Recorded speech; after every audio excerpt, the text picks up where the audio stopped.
Important है ये वाला चैप्टर आपका। एमसीक्यूज भी आएंगे इसमें से। इसमें से आर्टिकल्स आपने पढ़ने हैं, शेड्यूल्स पढ़ने हैं, कौन से आर्टिकल के अंदर क्या कौन सा राइट लिखा हुआ है, ठीक है। सो इसके बारे में हम जानेंगे।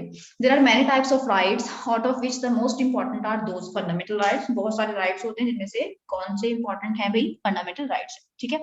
विच are important for the mental, moral, cultural, physical growth of a person. किसी भी बंदे की मेंटली, मॉरल, उसको समाज में या उसकी फिजिकली डेवलपमेंट के लिए, उसकी ग्रोथ के लिए इंपॉर्टेंट है। कैसे हैं हम इस चैप्टर में पढ़ेंगे। Fundamental rights are those which are supreme and are included in the constitution. ये क्या है, ये जो फंडामेंटल मौलिक अधिकार जो सिटीजन्स को दिए हुए हैं, ये क्या है, सुप्रीम है और इसको देश के संविधान के अंदर भी डाला हुआ है। Provisions have been made in our constitution to safeguard these fundamental rights, ठीक है। तो प्रोविजंस बनाई गई हैं हमारे संविधान के अंदर ताकि हम इनकी सुरक्षा जो है वो कर सके, ठीक है। The Indian Constitution has taken these fundamental rights from the American Constitution। तो ये क्वेश्चन इंपॉर्टेंट है भी, कहाँ से लिया गया है, हमारे देश ने इंडियन कॉन्स्टिट्यूशन जो है हमारे देश का संविधान, ठीक है, उसके अंदर डॉक्टर भीमराव अंबेडकर ने जब ये बना रहे थे कॉन्स्टिट्यूशन अपने टीम मेंबर्स के साथ, तो उन्होंने ये फंडामेंटल राइट्स जो है कहाँ से लिए हैं, अमेरिकन कॉन्स्टिट्यूशन से लिए थे, ठीक है। Fundamental rights are given in the Indian constitution from article number 14 to 32। तो ये जो इंडियन कॉन्स्टिट्यूशन, भारतीय संविधान के अंदर जो फंडामेंटल राइट्स दिए हुए हैं, ये 14 to 32 आर्टिकल नंबर जो है उनमें आता है। कितना, 14 to 32 आर्टिकल्स जो हैं उनके अंदर ये जो है वो दिए हुए हैं, ठीक है। उसके बाद कौन कौन से ये अधिकार हैं, सबसे पहले हम देखेंगे। First of all is right to equality. कौन सा है, राइट टू इक्वेलिटी। इक्वेलिटी का मतलब बराबर हैं, सब लोग सामान्य हैं। राइट टू इंडिपेंडेंस, ठीक है, आजाद हैं, हम आगे पढ़ेंगे इसके बारे में भी। और right against exploitation, right to freedom of religion, cultural and educational rights, right to constitutional remedies, and last one is right to education। तो वन बाय वन हम इनके बारे में पढ़ेंगे। these are very important and हर एक नागरिक को अपने जो उनको मिले हुए मौलिक अधिकार हैं, ये फंडामेंटल राइट्स हैं, उनको पता होने चाहिए, ठीक है।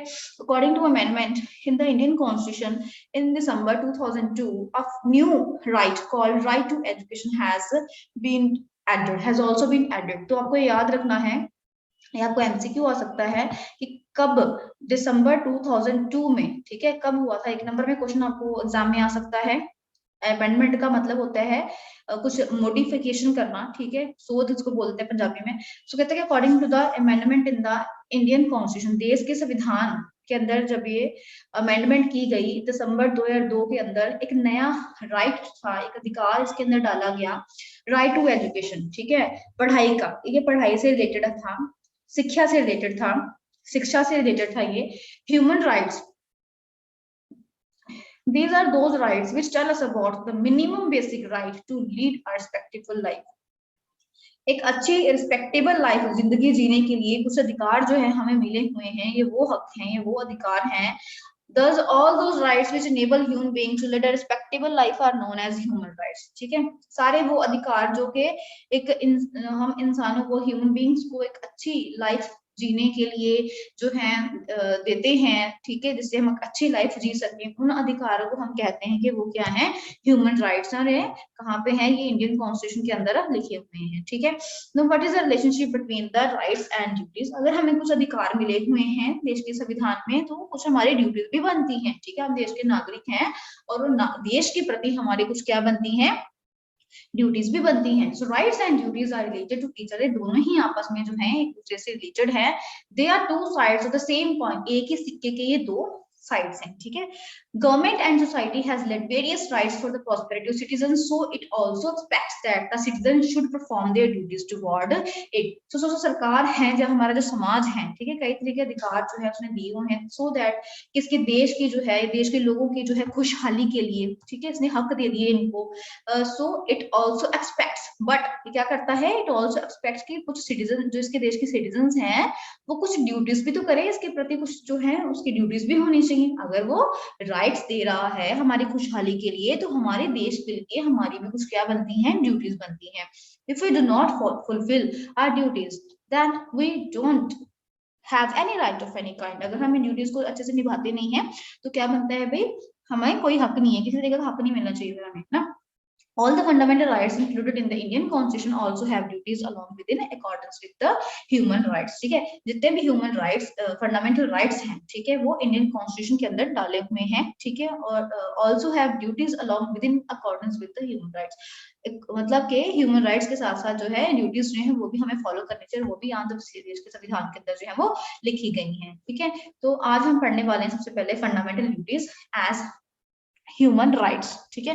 तो देखिए, right to equality, fundamental rights are the right to equality. तो ये फंडामेंटल राइट क्या है, ये है राइट टू इक्वालिटी। सो इसके अकॉर्डिंग क्या है, all the citizens are equal in the eyes of law. कानून की नजरों में सब नागरिक देश के जो है वो क्या है, सामान्य है, बराबर है। नो डिस्क्रिमिनेशन, डिस्क्रिमिनेशन का मतलब होता है भेदभाव करना। डिस्क्रिमिनेशन का मतलब क्या है, भेदभाव करना। No discrimination is made on the basis of high और लो। कोई भी भेदभाव नहीं करेगा कि कोई अमीर है, कोई गरीब है, कोई बड़ा है, कोई छोटा है, ठीक है, रिच और poor, colour, caste and creed, ये जाति को लेकर कोई भी दूसरे के साथ डिस्क्रिमिनेट नहीं करेंगे, रंग के नाम पे भेदभाव नहीं करेंगे, ठीक है। It is our fundamental duty not to discriminate between anybody as even our law does not allow us, ठीक है। ये हमारी फंडामेंटल ड्यूटी भी है। तो हक के साथ साथ यहाँ पे ड्यूटी भी आ गई कि हमारी ड्यूटी बनती है हम किसी को इस तरीके से जो है डिस्क्रिमिनेट ना करें, किसी में भी भेदभाव जो है हम ना करें, बिकॉज हमारा कानून इसके लिए अलाउ नहीं करता है। We shouldn't believe in untouchability, हमें बिल्कुल भी छूत छात में बिलीव जो है वो नहीं करना चाहिए। We shouldn't discriminate among the citizens on the basis of lord, higher, rich and poor, colour, caste and creed, हमें बिल्कुल भी जो है डिस्क्रिमिनेट नहीं करना चाहिए सिटीजन्स को लेके। मतलब कि कोई अमीर है, कोई गरीब है, कोई छोटा है, कोई बड़ा है, या जात पात को लेके हमें बिल्कुल भी एक दूसरे के साथ डिस्क्रिमिनेशन नहीं करनी चाहिए, ठीक है। नेक्स्ट आ जाता है राइट टू फ्रीडम, आजादी का, ठीक है, independence. Second fundamental right of the citizen is right to freedom. दूसरा जो मौलिक अधिकार है वो कौन सा है, राइट टू फ्रीडम है। Through this right we have various other rights like freedom of